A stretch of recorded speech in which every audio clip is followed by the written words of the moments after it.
woke up because someone was whispering my name.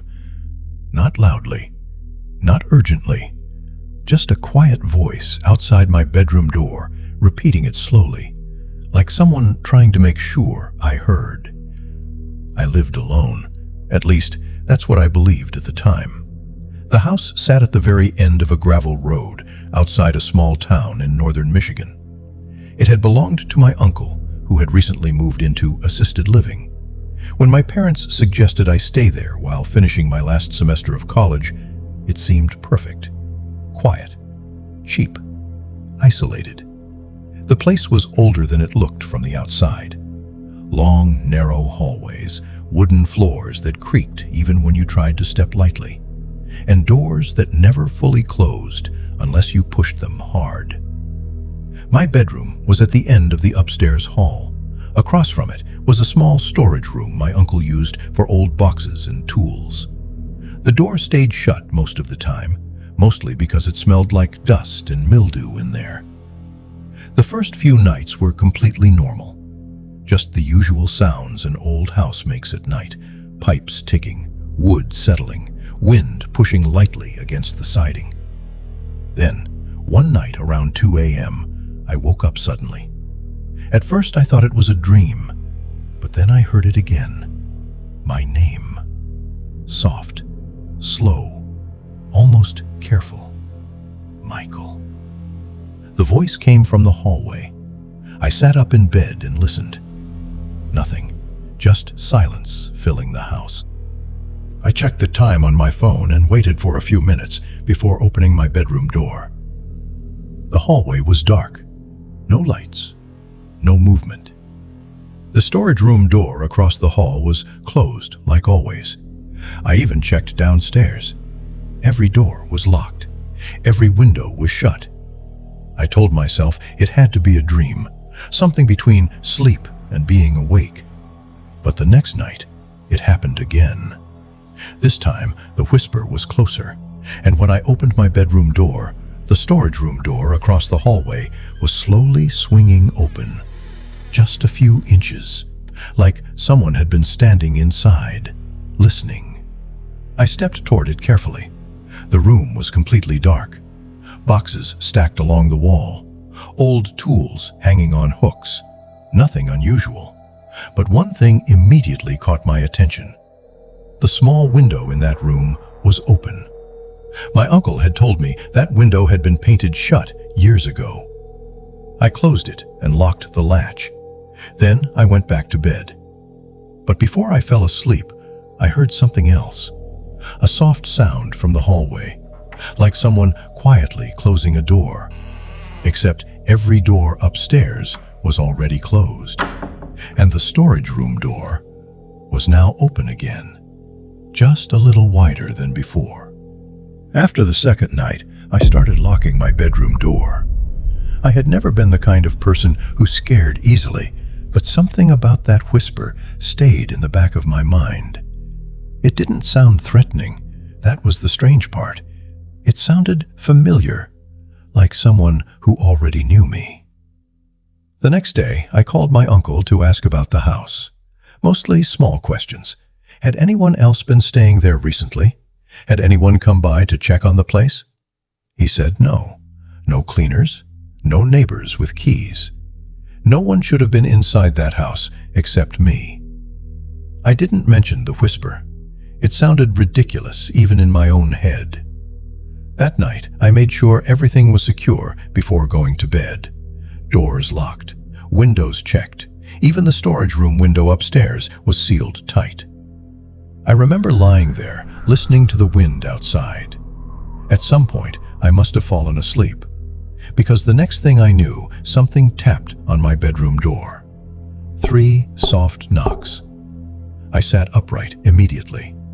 The tapping came again, slow, patient, like someone waiting politely.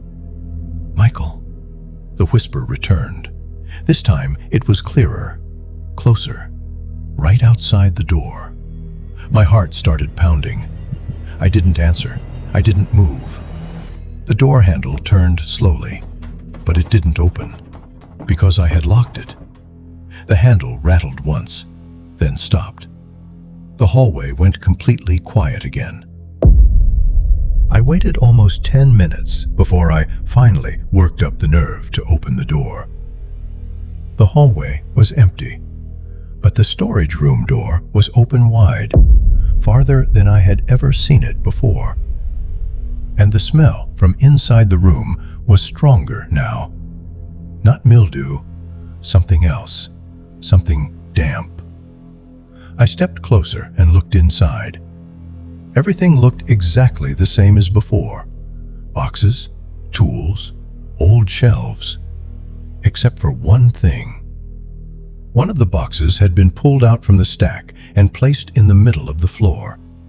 I was absolutely certain it hadn't been there earlier.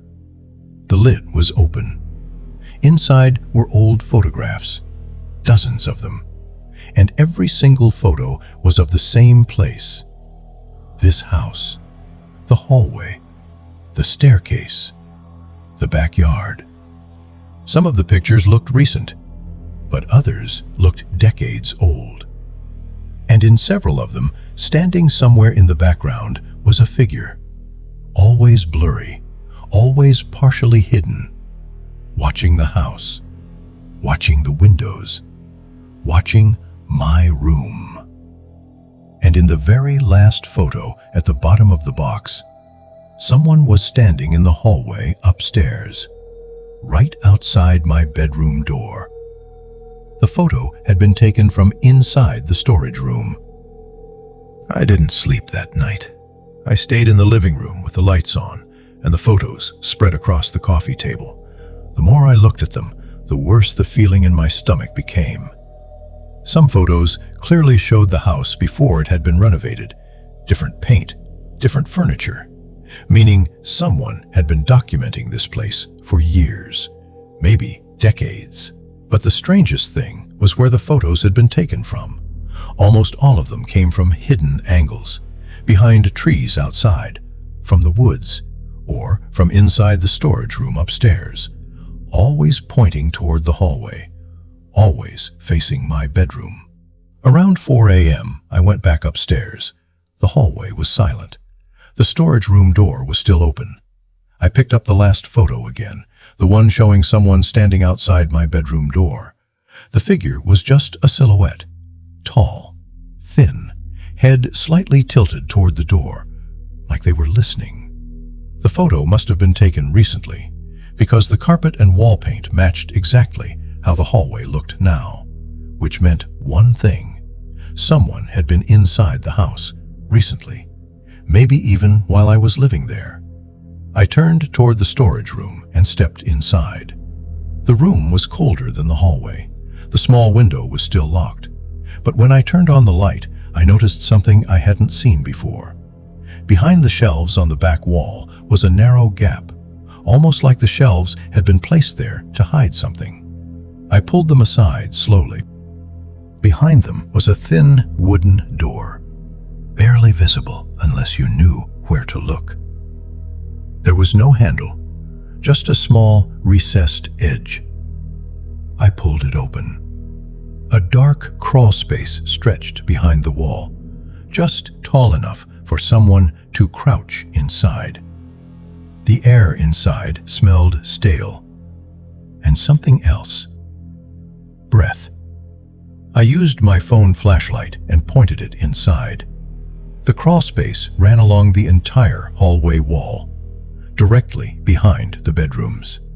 There were small drilled holes spaced every few feet, each one looking directly into the hallway, into the rooms. Someone had been watching the house from inside the walls, watching every movement, every night, every room. And at the far end of the crawl space, I saw something that made my hands go numb. A thin mattress, a flashlight, a bottle of water, and a small pile of recent food wrappers. Someone had been living inside the walls, while I was sleeping just a few feet away. And judging by how fresh everything looked, they might not have left yet. I backed away from the crawl space, slowly. Every instinct told me to leave the house immediately. But something stopped me. A sound. Soft movement from inside the wall. At first it was barely noticeable, just a faint shift of weight against wood. Then a slow, scraping noise, like someone carefully crawling deeper into the darkness. I stepped back into the hallway. My hands were shaking now. I called the police and waited outside on the front porch. The officers arrived about 20 minutes later. They searched the entire house, every room, every closet, and the crawl space. But by the time they reached the hidden passage behind the wall, it was empty. The mattress was still there, the flashlight, the wrappers. But whoever had been inside those walls was gone. The officers believed someone had been secretly living in the crawl space for some time. They said it happens occasionally in isolated houses. People find access points and stay hidden, watching, waiting. They checked the woods around the property, but never found anyone. I moved out 2 days later. I never went back to the house. Months passed, and eventually the experience started to feel distant, like something that had happened to someone else. Until one evening last winter, I was organizing old files on my computer. While cleaning through scanned documents, I opened a folder I didn't recognize. Inside were several image files, photographs. At first, I assumed they were pictures I had scanned from the box in the storage room. But then I noticed the dates. They had been taken after I moved out, much more recently. The photos showed the same hallway, the same staircase, the same bedroom door. My bedroom door. Except now, someone else lived there. And in the last photo, standing in the hallway outside that door, was the same thin silhouette, head tilted slightly, listening.